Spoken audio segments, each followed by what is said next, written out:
हमारी घर धौलागिर पर्वत पड़ता है और पिताजी का नाम दानव सिंह है और हमारी नाम चमेली पड़ती है।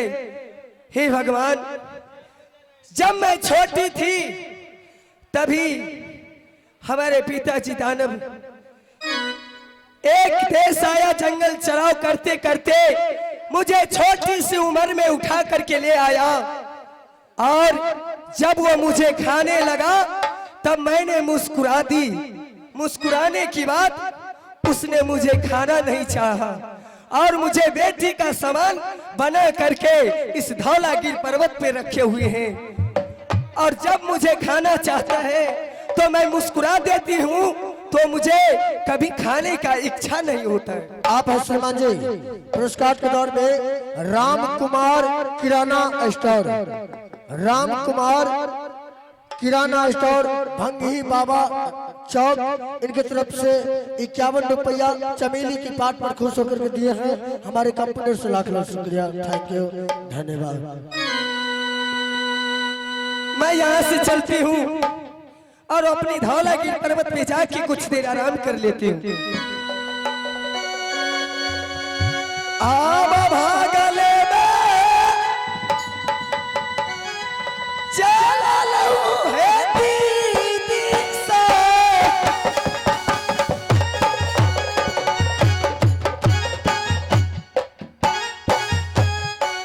करला हैया रामा बहिरिया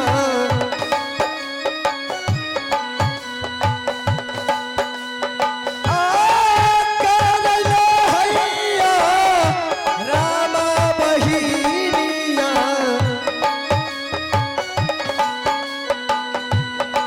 कारबई है रामा धौलागिर पर्वत पर।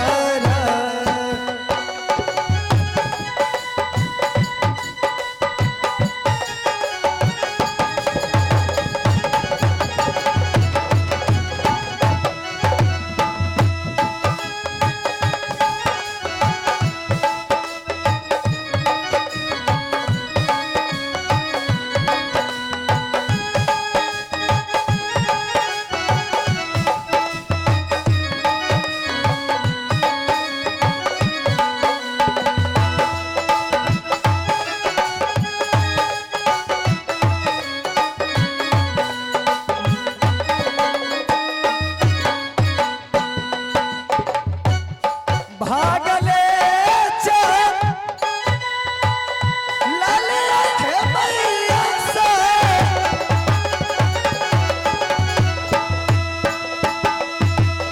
आया जुए के दीना है दीदी सा आजुए के दीना बहिनिया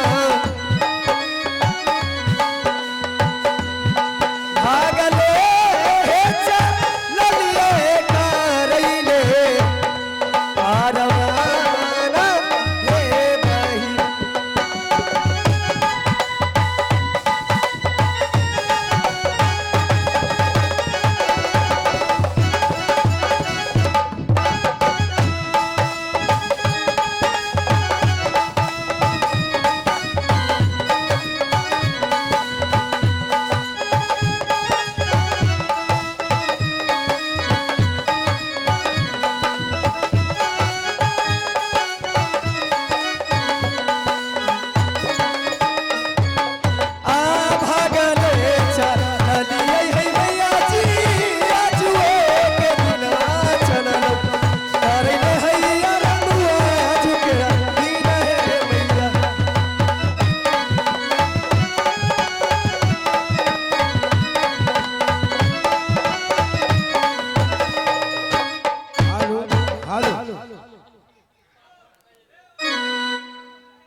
हेलो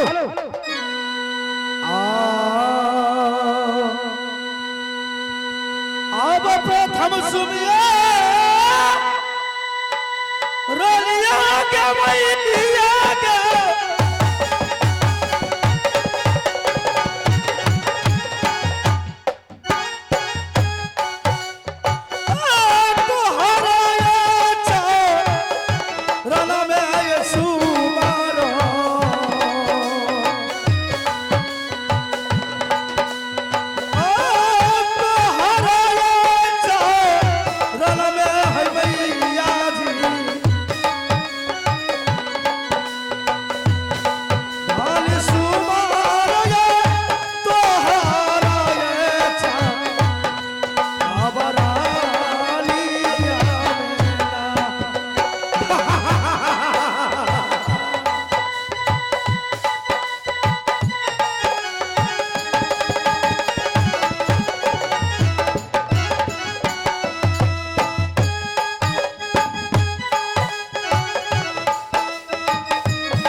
पड़ता है धौलागिर पहाड़।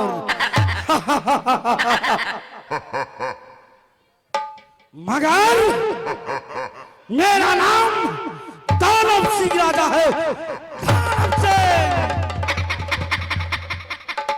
और पुत्री को नाम सवेली कुमारी है।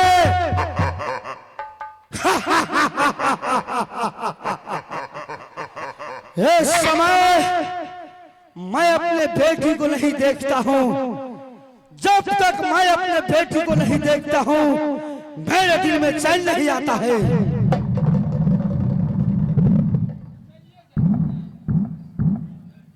आओ बदियो दारा,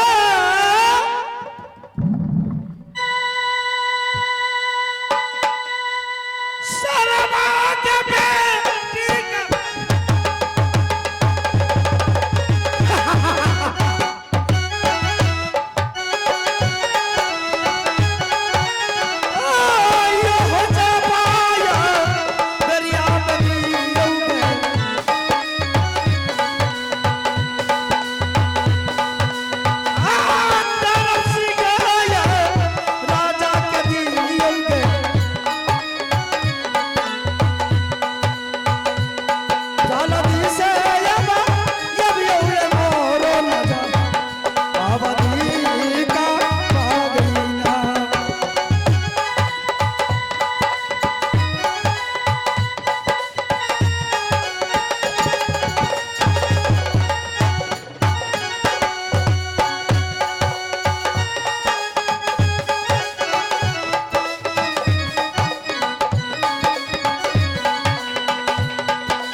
आज मैं कितने दिनों से खाना नहीं खाया हूं, और जब मैं खाता हूं तो मनुष्य को खाता हूं। 8 रोज से कोई मनुष्य नहीं मिला कि मैं उसको भोजन करता।